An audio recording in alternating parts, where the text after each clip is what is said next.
বাবা তুমি স্বর্ণটা কোথায় পেলে আমাকে সত্যি করে বলো তো। কিছু না থাকলে জানতে তৈলে। মাদ্রাসার ছুটি দিতে দিতে সন্ধ্যা হয়ে আইলো, রাস্তায় ডাকাই ঢুকে না ধরে। ইনশাল্লাহ বাবা ডাকাতে ধরবে না। দেশের তো অবস্থা ভালো না বাবা, বলা যায় না। আরে বাবা তুমি এত চিন্তা করো কেন, আল্লাহ ভরসা রাখো তো। ওস্তাদ রেডি হন, ওই যে দুজন আসতেছে। মুরগি দিয়ে তো মনে হচ্ছে ওর কাছে মালবানি নাই, ওকে কি আটকামো? কি কষ্ট এটা। দেশে তো মুরগিই নাই, যা পাইছি তাই লন দি।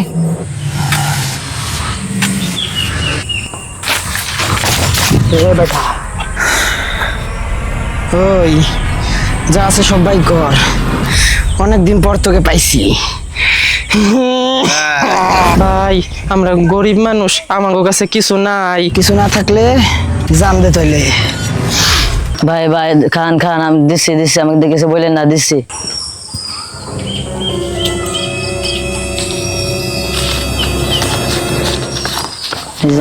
ওস্তাদ লন লন। মনে হইতাছে তো খাটি সোনা।